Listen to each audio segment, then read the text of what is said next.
السلام علیکم ورحمۃ اللہ وبرکاتہ۔ الحمد للہ رب العالمین، والصلاة والسلام علی سید الانبیاء والمرسلین، محمد وآلہ واصحابہ اجمعین، اما بعد، فاعوذ باللہ من الشیطان الرجیم، بسم اللہ الرحمن الرحیم۔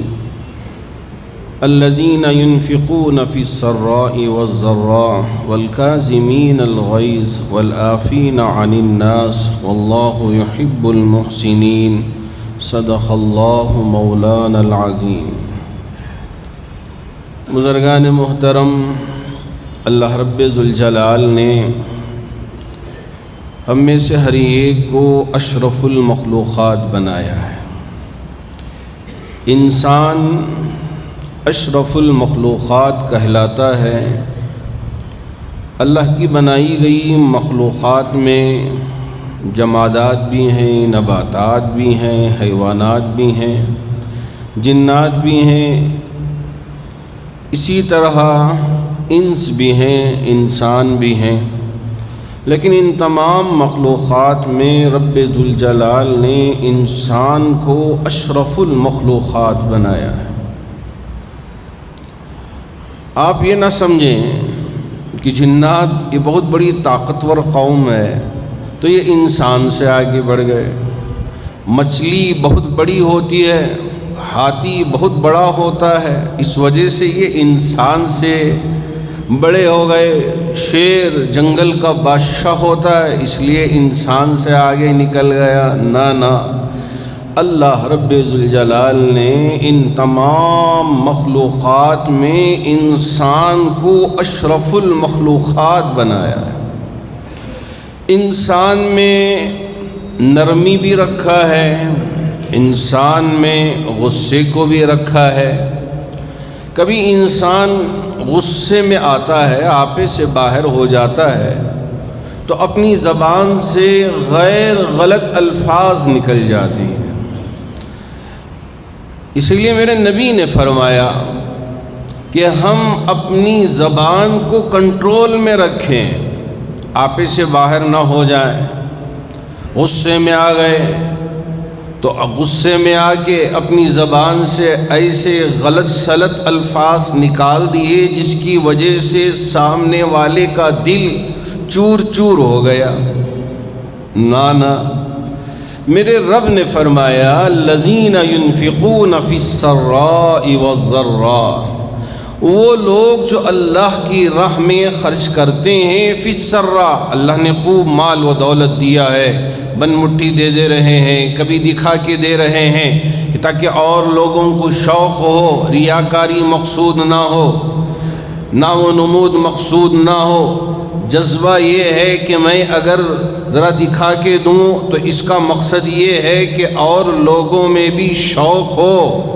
کبھی مجلسوں میں اعلان کرتے ہیں کہ بھئی اپنے ناموں کا اعلان کریں کہ کون کون اللہ کے گھر کی تعمیر میں حصہ لیں گے، اب فلاں شخص اتنی رقم، فلاں شخص اتنی رقم۔ اگر نیت صاف ہے کہ میری نیت یہ ہے کہ اور لوگوں میں بھی شوق ہو، وہ بھی آگے بڑھیں اور وہ بھی اللہ کے گھر کی تعمیر میں حصہ لے لیں، مقصد یہ ہے تو یہ مقصد کامیاب مقصد۔ اگر بڑی رقم یا چھوٹی رقم دے کے نیت یہ ہے کہ مجھے بھی لوگ بڑا سمجھیں اور میرے بارے میں لوگ چرچا کریں، بات چیت کریں اور مجھے بڑا سمجھیں، تو اس وجہ سے میں سب کو دکھا کے دے رہا ہوں، اتنا دکھا کے دے گا تو سارا دینا غارت ہو جائے گا، برباد ہو جائے گا، دینے کا کوئی فائدہ نہیں۔ میرے رب نے فرمایا الذین ينفقون فی السراء، اگر کشادگی ہو، وسعت ہو، اس وقت میں بھی اللہ کی راہ میں خرچ کر رہا ہے۔ والضراء، ذرا تنگی ہے، مشکل ہے، اس میں بھی جو کچھ خرچ کر سکتا ہے وہ خرچ کر دیا۔ جیسے میرے نبی کے زمانے میں اعلان ہوا تھا کہ آئیں اللہ کی راہ میں خرچ کریں، کئی سیر کھجور لا کے اللہ کے نبی کی بارگاہ میں پیش کر دیا۔ اتنا کھجور ہے، اتنے سیر کھجور ہیں، اللہ کے رسول علیہ السلام نے قبول کیا، دعاؤں سے نوازا۔ منافقوں نے یہ کہا اتنی بڑی مقدار میں لے جا کے کھجور نبی کی بارگاہ میں دینے کا مقصد یہ ہے کہ یہ بڑا آدمی اور بڑا شخص گردانے اور اس کا چرچا ہو، یہ مقصد ہے؟ ارے دینے کی کیا ضرورت ہے اتنا زیادہ؟ ایک سیر کھجور بالکل مختصر، جیسے ہم کہتے ہیں کہ 1 kg کھجور لا کے دے دیا، حضرت یہ صدقہ ہے۔ میرے نبی کی ذات وہ تھی کہ اسے بھی اپنے آنکھوں سے لگا کے لیتے تھے کہ یہ بڑی محنت کی کمائی ہے اور یہ اللہ کے جذبے کے ساتھ دے رہا ہے۔ اب تنگی کے باوجود، مشکل کے باوجود، تکلیف کے باوجود یہ اللہ کی راہ میں لا کے خرچ کر رہا ہے، اس لیے دعاؤں سے نوازتے تھے، عزت دیتے تھے، عزت بخشتے تھے۔ اب منافقوں نے یہ خبر اڑائی کہ 1 سیر کھجور کو اللہ کے لیے کیا حاجت پڑ گئی کہ اس سے کیا ہو جائے گا؟ دیکھو اس کی کوئی حاجت نہیں ہے، یہ بھی لے جا کے دینے کی کوئی چیز ہے؟ یا میرے اللہ، اگر تھوڑا بھی دیں جب بھی شکایت، تان تشنی، اگر زیادہ مقدار میں لے جا کے حضرات صحابہ نبی کی بارگاہ میں پیش کریں تب بھی تان تشنی، غیر غلط باتیں اپنی زبان سے نکالنا۔ الذین ينفقون فی السراء والضراء، اگر اللہ کی راہ میں ہم خرچ کر رہے ہیں اللہ کو راضی کرنے کے لیے، اللہ کے پسندیدہ بندہ بننے کے لیے اللہ کی راہ میں خرچ کر رہے ہیں، اللہ قبول فرمائے گے۔ والکاظمین الغیظ، غصے کو پی لینے والے، کاظم کہتے ہیں پی لینے والا۔ انسان کی فطرت میں رب ذوالجلال نے غصے کو رکھا ہے کہ اگر کوئی چیز دیکھا جو فطرت کے خلاف ہو تو غصے میں آنا، یہ انسانی فطرت ہے، آنا چاہیے۔ لیکن اس غصے کو اتنی دور لے کے جانا کہ یہ غصہ ہمارے لیے دشمنی کا سبب بن جائے، یہ اجازت نہیں ہے۔ اگر غلط چیز دیکھ رہے ہیں، غصے میں آ گئے، بچہ کوئی غلطی کر دیا، بیٹی کوئی غلطی کر دی، غصے میں آئے، لیکن مقصد یہ ہے کہ اصلاح ہو، مقصد یہ ہے کہ میرا رب راضی ہو جائے، اس غصے کی اجازت دی گئی کہ جی ہاں غصہ کیجئے۔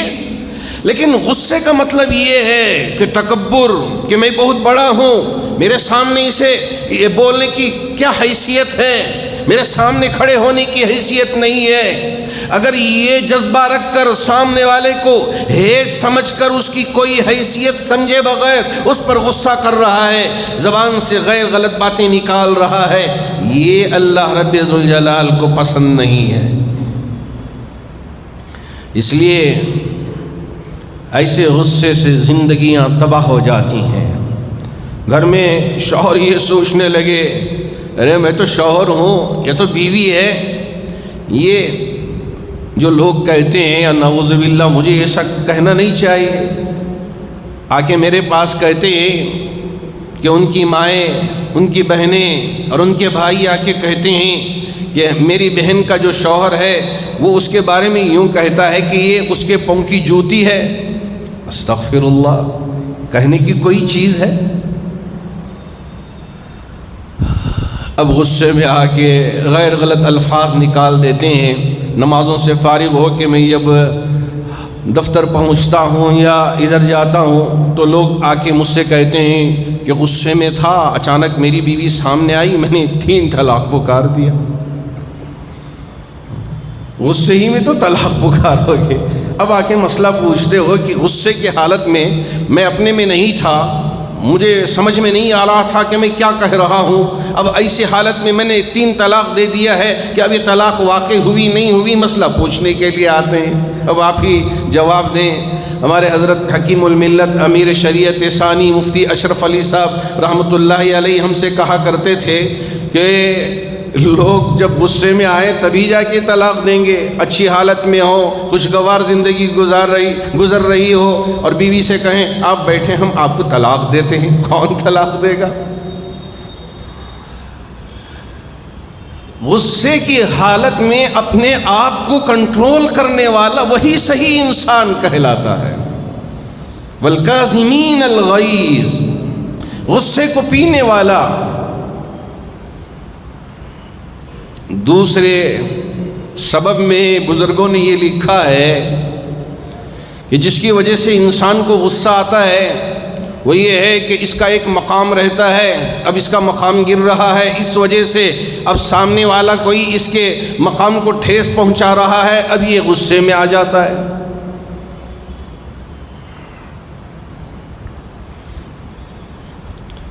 مختلف وجوہات کو ذکر کیا ہے کہ غصہ انسان کو برباد کر دیتا ہے۔ اس وجہ سے ہمارے بزرگوں نے، میرے نبی علیہ السلام نے حضرات صحابہ کو یہ تعلیم دی کہ غصہ آنا غلط بات نہیں ہے، بری بات نہیں ہے، لیکن غصے کو اتنی دور لے کے جائیں کہ جس کی وجہ سے خاندانوں میں دراڑیں پڑ جائیں، رشتوں میں دراڑیں پڑ جائیں، بھائی بھائی سے لڑ پڑے، بھائی اپنے بہن سے لڑ پڑے، بہن اپنے بھائی سے لڑ پڑے، حتیٰ کہ اولاد اپنے ماں باپ سے لڑ پڑے، غصے میں آ کے اتنی کھٹی میٹھی باتیں سنا دیں کہ ماں کے دل کو ٹھیس پہنچنے لگے، باپ کے دل کو ٹھیس پہنچنے لگے۔ ایسے غصے کرنے کی اجازت نہیں دی گئی کہ جس سے خاندان ٹوٹ جائیں، خاندان برباد ہو جائے۔ حضرت معاذ ابن جبل رضی اللہ تعالی عنہ صحابی رسول یمن کے گورنر بنا کے بھیجے جا رہے ہیں۔ اللہ کے رسول علیہ السلام سے گزارش کی کہ یا رسول اللہ، مجھے یمن کا گورنر بنا کے آپ رخصت فرما رہے ہیں، مجھے کچھ نصیحت فرمائیں تاکہ میں وہاں جا کے اسے یاد رکھوں اور اس پر عمل کرنے والا بن جاؤں۔ کون پوچھ رہے ہیں؟ صحابی رسول پوچھ رہے ہیں۔ کس سے پوچھ رہے ہیں؟ اللہ کے رسول علیہ السلام سے پوچھ رہے ہیں۔ اللہ کے رسول علیہ السلام نے کچھ کہے بغیر اپنے ان 2 انگلیوں میں اپنی زبان کو پکڑ لیا، پکڑ کے کہا یا معاذ۔ کیا پیار سے پکارا تھا میرے نبی نے، یا معاذ کف لسانک، کف لسانک، اپنی زبان کو کنٹرول میں رکھ لو، بس یہی میرے طرف سے آپ کے لیے نصیحت ہے۔ اپنی زبان کو کنٹرول میں رکھ لو، یہی میری نصیحت ہے آپ کے لیے۔ اسی لیے رب نے فرمایا والذین یجتنبون کبائر الاسم والفواحش وَإِذَا مَا غَضِبُوا هُمْ يَغْفِرُونَ، وہ لوگ یجتنبون اپنے آپ کو بچاتے ہیں کبائر الاسم، بڑے بڑے گناہوں سے، بڑے گناہ، جی ہاں، چوری سے بچاتے ہیں، کسی کو مارنے سے بچاتے ہیں، کسی پر ظلم ڈھانے سے اپنے آپ کو بچاتے ہیں، کسی کا دل دکھانے سے اپنے آپ کو بچاتے ہیں، زنا کے اڈوں پہ جانے سے اپنے آپ کو بچاتے ہیں، اور اسی طرح نشے آور چیزوں کو بیچنے سے یا اس میں مبتلا ہونے سے اپنے آپ کو بچاتے ہیں۔ ابھی صبح میں ایک فون آیا، مولانا پتہ ہے کہ فلاں محلے کے ایک صاحب بڑے نامور شخص ہیں، وہی ڈرگس کی تجارت کر رہے ہیں۔ یا میرے اللہ، سن کے میرا دل چکنا چور ہو گیا۔ ابھی صبح کے وقت میں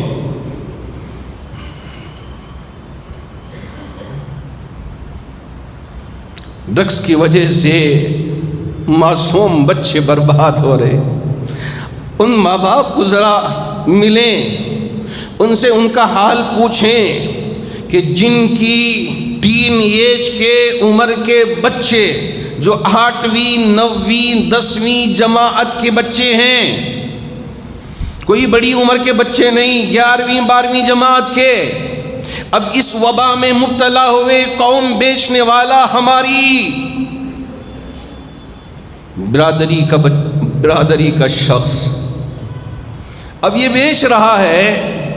اب برباد ہونے والی قوم کون ہے؟ ہماری قوم کے نونہال بچے اور بچیاں برباد ہو رہی۔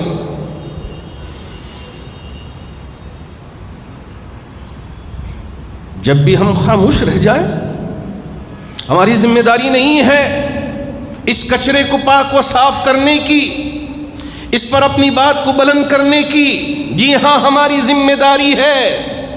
جس باپ کا بچہ بگڑ رہا ہو اس باپ سے جا کے پوچھے کہ تیری زندگی کیسی گزر رہی ہے، اگر وہی وقت تم پر آ جائے تو تم پر کیا گزرے گی، ذرا دل پر ہاتھ رکھ کر اسے سمجھ لینا۔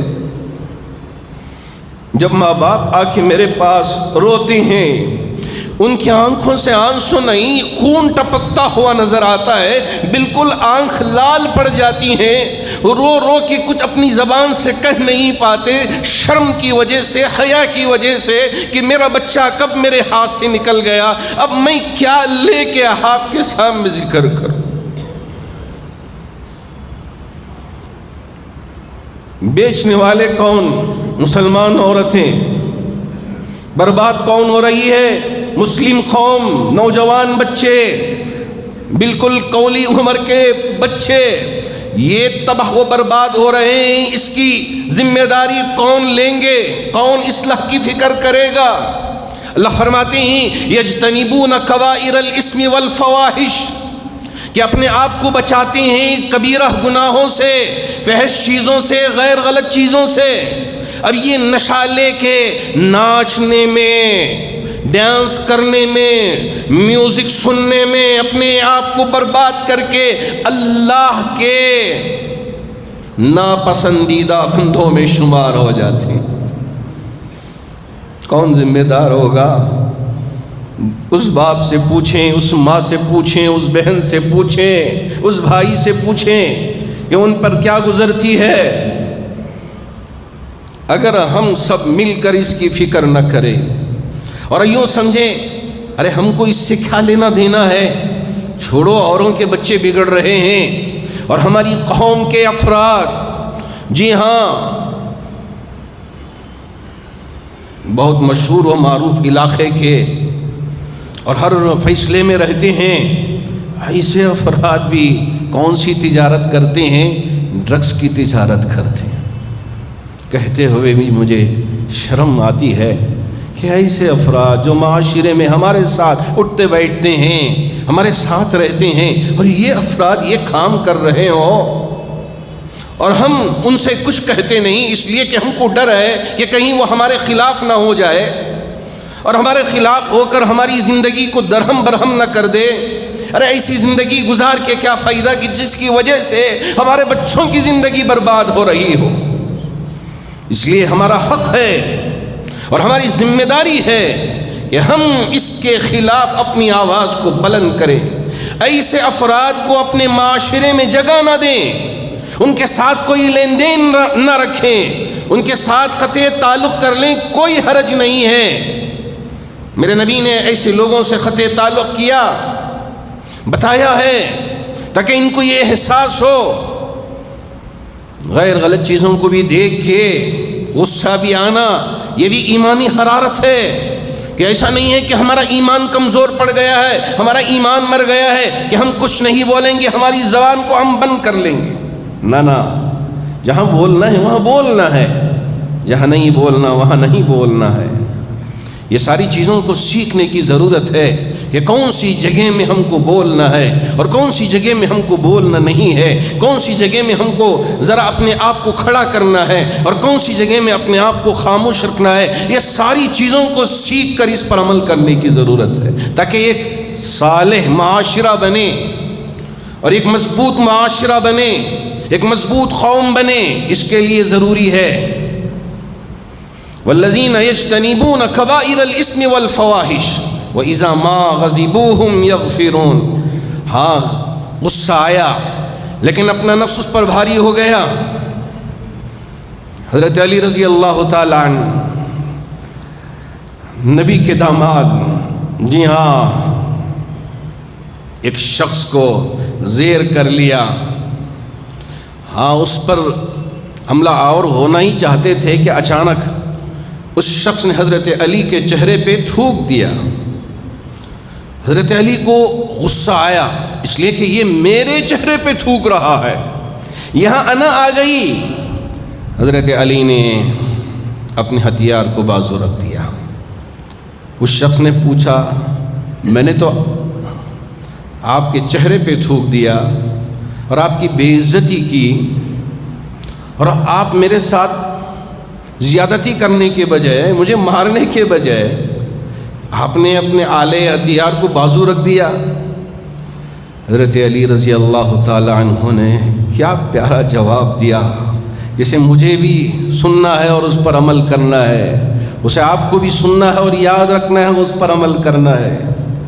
حضرت علی رضی اللہ تعالی عنہ نے فرمایا کہ پہلے جو تمہیں سزا دے رہا تھا وہ اللہ کو راضی کرنے کے لیے، اللہ کے حکم کو پورا کرنے کے لیے، اور جب تم نے تھوک دیا تو میرے اندر غصہ آ گیا اور مجھے اندر سے ایک آواز آ رہی تھی کہ اسے خوب سزا دو۔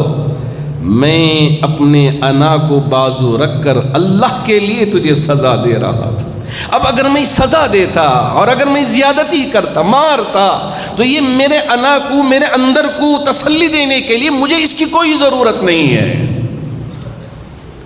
ہاں، اگر ہم اللہ کو راضی کرنے کے لیے، اللہ کو خوش کرنے کے لیے، اللہ کے احکامات پر عمل کرنے کے لیے اگر ہم کھڑے ہوتے ہیں حق کی سربلندی کے لیے، اس کی اجازت ہے۔ لیکن اگر اپنی انا کے لیے کہ ہاں مجھے کچھ ٹھیس پہنچ رہی ہے، اس وجہ سے میں اب یہاں غصے میں آ رہا ہوں، اس کی اجازت نہیں ہے۔ حضرت ذوالکفل ایک پیغمبر گزرے ہیں، شاید آپ نے سنا ہوگا، قرآن میں بھی ان کے نام کا ذکر ہے، حضرت ذوالکفل۔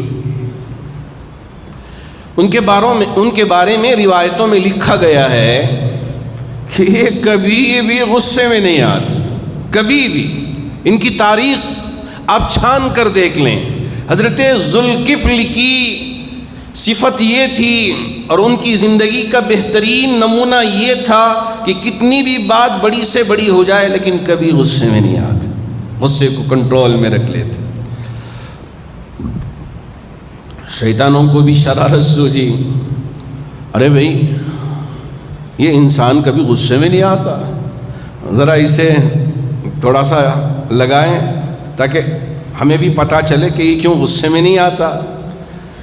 تو ایک شیطان جس کا نام ابیض تھا، ابیض انسانی شکل میں حضرت ذوالکفل کی خدمت میں پہنچا۔ کب؟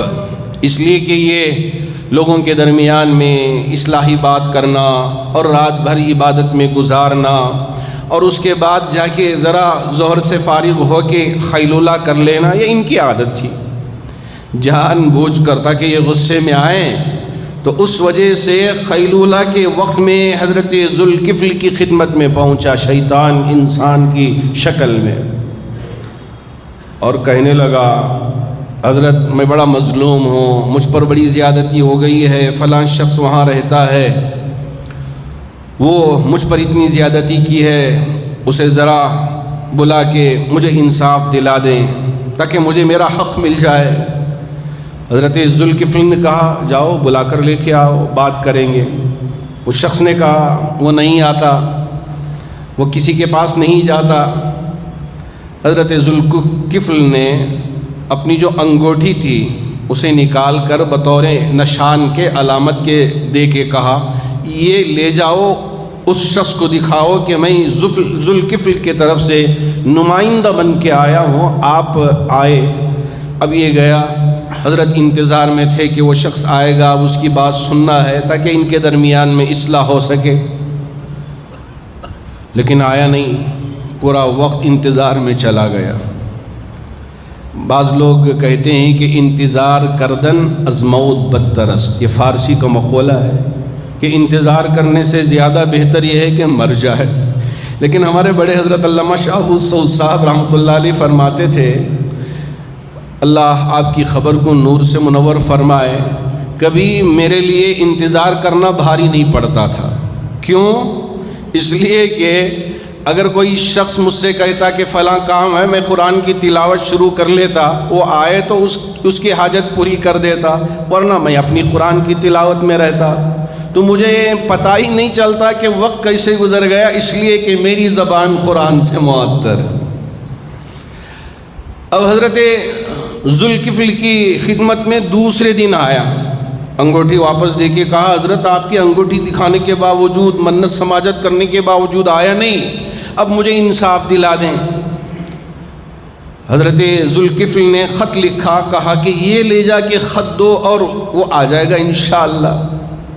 اب یہ تو شرارت کرنا چاہتا تھا، پھر حضرت کو جگہ کے دوسرے دن بھی رکھا، گیا خط تو دیا نہیں، پھر تیسرے دن واپس آیا، تیسرے دن بھی حضرت نے کوئی اور ترکیب سوچ کے اسے بھیجا، چوتھے دن پھر اسی وقت میں، اس لیے کہ رات میں بھی پوری رات عبادت میں گزر جاتی اور صبح سے لے کے ظہر تک لوگوں کی اصلاح میں اور لوگوں کی معاملات کو حل کرنے میں گزر جاتا۔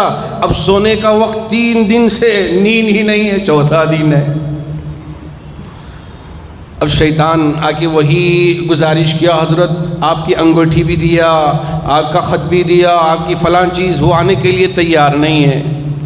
حضرت خود کھڑے ہو گئے کہ چلیے ہم ہی ذرا دیکھ لیتے ہیں کہ وہ کون شخص ہے جو آپ پر زیادتی کر رہا ہے اور یہاں آنا نہیں چاہتا، ہم ہی اسے جا کے وہیں بات کر لیتے ہیں۔ اب ساتھ لے کے نکلے، راستے میں پلٹ کر دیکھا تو جو شخص ساتھ آ رہا تھا وہ غائب ہو گیا، نظر ہی نہیں آ رہا ہے۔ اس لیے کہ شیطان انسانی شکل میں حضرت کو غصے میں لانے کے لیے، لیکن ایک بھی اپنے پیشانی پہ ذرا جھرری نہیں، کوئی جھلڈی نہیں، صبر کے ساتھ اس کی بات سنا اور اس کے ساتھ جانے کے لیے تیار ہو گئے۔ اس کے بعد جا کے اپنے شیطان ساتھیوں سے کہہ دیا کہ جتنی طاقت لگا سکتا تھا لگا دیا، لیکن یہ اللہ کا بندہ کبھی اپنے چہرے پہ ایک ذرہ برابر بھی شکن نہیں لایا۔ آج ہمارے اندر بھی اسی طرح کے صفات آنی ہے۔ میرے نبی نے فرمایا کہ اگر غصہ آ جائے اور آپے سے کنٹرول ہو رہے ہوں اور گھر میں بحث ہو رہی ہے یا اپنے بھائیوں سے بحث ہو رہی ہے، آپ پڑھ لیں، کیا پڑھیں؟ اعوذ باللہ من الشیطان الرجیم پڑھیں، انشاءاللہ کمی آئے گی۔ اگر اس سے بھی مسئلہ حل نہیں ہوا، غصہ کنٹرول نہیں ہو رہا ہے، آپے سے باہر ہو رہی ہیں، زبان زور زور سے چیخ رہی ہے، آوازیں زور زور سے نکل رہی ہیں، کھڑے ہوں تو بیٹھ جائیں، بیٹھے ہوں تو لیٹ جائیں، اگر لیٹے ہوں تو وہاں سے باہر نکل جائیں۔ لیٹنے کے باوجود غصہ ٹھنڈا نہیں ہو رہا ہے، وہاں رہنے کے بجائے وہاں سے باہر نکل جائیں۔ طریقے بتائے ہیں ہمارے بزرگوں نے اور میرے نبی علیہ السلام نے۔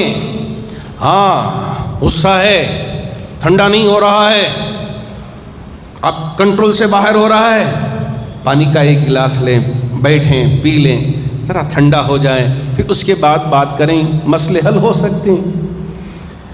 یاد رکھیں کہ ایک مرتبہ یہ دل چور چور ہو جائے تو پھر اس کے جڑنے میں پھر کبھی وقت نہیں آئے گا۔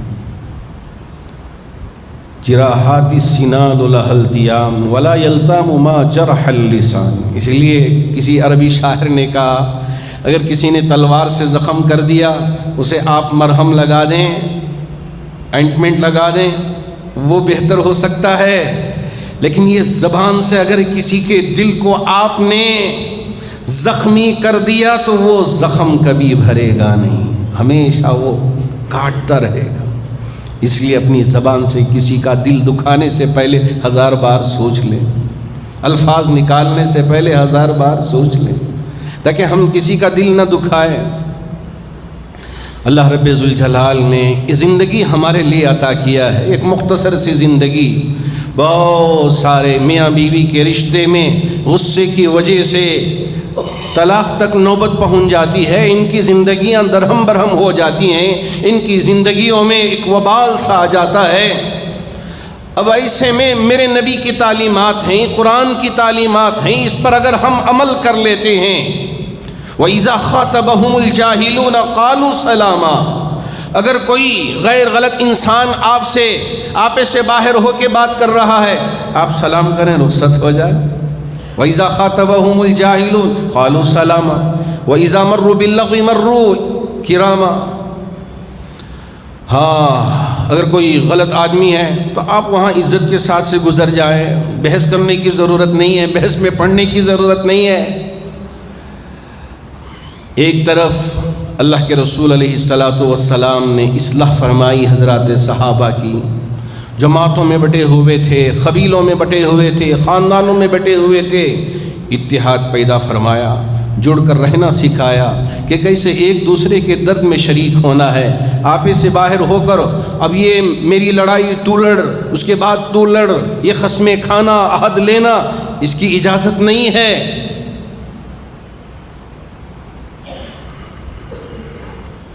اگر ہم اپنے غصے کو تھوک دیتے ہیں اور اپنے انا کو اٹھا کر بازو رکھ دیتے ہیں اور کہتے ہیں کہ چلو جو کچھ گلا شکوہ تھا وہ میرے انا کی وجہ سے تھا، میں اسے تھوک دیتا ہوں، اسے دور کر دیتا ہوں، میں بس اللہ کو راضی کرنے کے لیے ہمارے رشتے کو جوڑ لیتا ہوں۔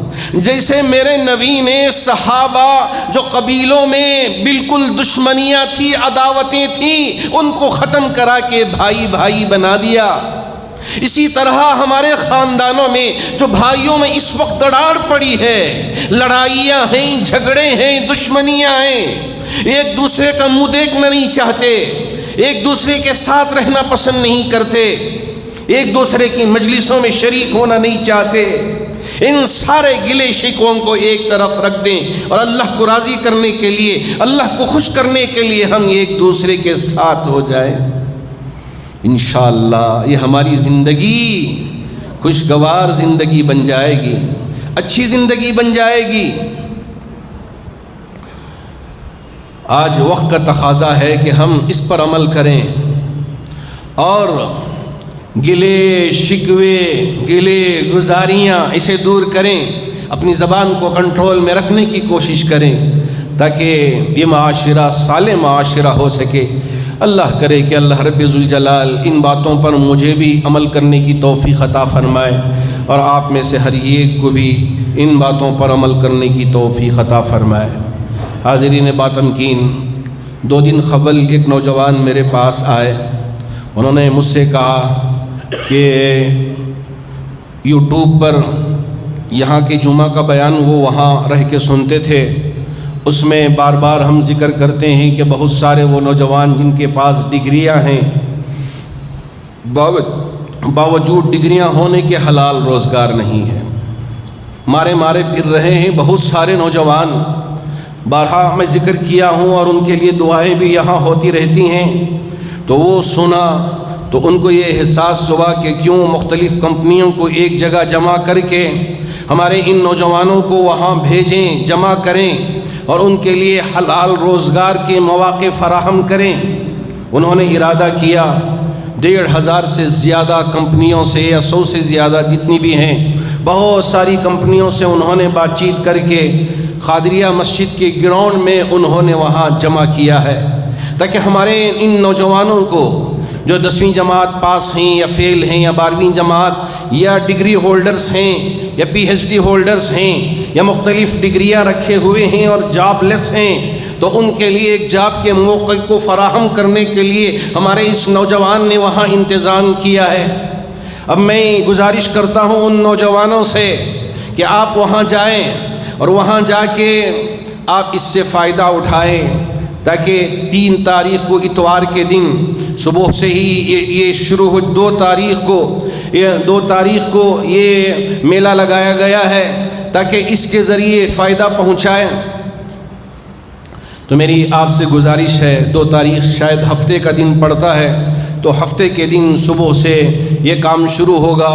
جن نوجوانوں کے پاس جاب نہیں ہے، حلال روزگار کی تلاش میں ہیں، وہ جائیں، یہ بہت ساری کمپنیاں جمع کر کے وہاں حلال روزگار فراہم کرنے کی کوشش کر رہے ہیں، اس سے فائدہ اٹھائیں۔ ہمارا مقصد ہی یہی ہے تاکہ ہمارے یہ نوجوان، اس لیے کہ ہماری یہ بات ان تک پہنچ جائے جو کر سکتے ہیں اور یہ اس طرح کے انتظامات کریں، ہمارے نوجوانوں کو حلال روزگار مل جائے، یہ حرام کی طرف نہ جائیں، غلط راستے کی طرف نہ جائیں اور غلط سوچنا بند کر دیں۔ اسی مقصد سے ہم دعا بھی کرتے ہیں اور ہماری باتوں کو آپ تک پہنچا کر دوسروں تک پہنچانے کی کوشش کرتے ہیں۔ رب آپ کی ذمہ داری ہے اور آپ میں سے ہر ایک کی ذمہ داری ہے کہ ہمارے اس پیغام کو ہمارے ان نوجوانوں تک پہنچائیں جو جاب لیس ہیں، پریشان حال ہیں، تاکہ ان کو حلال روزگار ملے اور ان کی زندگیاں بھی خوشی سے گزرے۔ اللہ کرے کہ اللہ رب ذوالجلال ہمارے ان نوجوانوں کی کوششوں کو کامیاب فرمائے اور یہ ہمارا معاشرہ ایک صالح معاشرہ بن جائے، اور ہم سب مل کر یہاں ایک دوسرے کے درد میں، ایک دوسرے کے خوشیوں میں شریک رہے۔ کیا ہے آپ کا ان کا رشتہ؟ اگر کوئی ہم سے سوال کرے تو ہم جواب دیں، یہ کلمے کا رشتہ ہے، میرا کوئی اور رشتہ نہیں ہے۔ میں ان سے محبت اس لیے کرتا ہوں، ان کا خیال اس لیے کرتا ہوں کہ کلمے کا رشتہ ہے، انسانیت کا رشتہ ہے۔ اس وجہ سے ہم ایک دوسرے کا خیال کر کے جئیں۔ اللہ رب ذوالجلال ہمارے ان نوجوانوں کی کوششوں کو کامیاب فرمائے اور ہمارے معاشرے کو غلط کاموں سے بچ کر اچھی زندگی گزارنے کی توفیق عطا فرمائے۔ اللہ کا بڑا فضل ہے کہ ماشاءاللہ جامع مسجد ٹرسٹ پوری فکر کر رہا ہے کہ ہمارے بچے تعلیم یافتہ ہوں، ہماری بچیاں تعلیم یافتہ ہوں۔ خاص طور پر بچیوں کے لیے ڈگری کالج کا بھی اور پی یو کالج کا بھی انتظام کیا ہے، تاکہ اچھے ماحول میں، دیندار ماحول میں، مسجد کے ماحول میں ہماری بچیاں تعلیم پائیں اور ہمارے بچے بھی تعلیم پائیں۔ اسی مقصد کے تحت جامع مسجد ٹرسٹ نے یہ سارا نظام کھول رکھا ہے اور ہماری پوری کوششیں ہیں کہ ایک اچھے ماحول میں ہمارے ان بچوں کو اعلیٰ تعلیم دے سکیں اور ان کو آگے بڑھا سکیں اور ان کے ہاتھ پکڑ کے ان کو آگے کر سکیں۔ اللہ رب ذوالجلال ٹرسٹ کی ان تمام تر کوششوں کو قبول فرما کر جتنے بیمار ہیں انہیں شفا عطا فرمائے، جو پریشان حال ہیں ان کی پریشانیوں کو دور فرمائے۔ پچھلی جمعہ ہمارا مجلے کا بھی اجرا ہوا تھا اور ہم اس جمعہ بھی اس کو رکھے ہوئے ہیں۔ آپ میں سے جو بھی اسے خریدا نہیں ہے اسے خریدیں، پڑھیں، اپنے گھر میں بیٹھ کے پڑھیں، پڑھائیں، تاکہ معلوم ہو کہ مسلم پرسن اللہ کیا ہے، کہ ہمارا لا کیا ہے، کیوں اس کی اتنی اہمیت ہے۔ اگر یہ معلوم ہو جائے تو بہت ساری چیزیں حل کرنے میں آسانیاں پیدا ہوں گی۔ اللہ کرے کہ اللہ ہماری ان تمام تر کوششوں کو قبول فرما کر جتنے بیمار ہیں سب کو شفا عطا فرمائے۔ جو مرحومین دنیا سے رخصت ہو چکے ہیں تمام مرحومین کی بھرپور مغفرت فرمائے۔ آمین۔ وآخر دعوانا ان الحمد للہ رب العالمین۔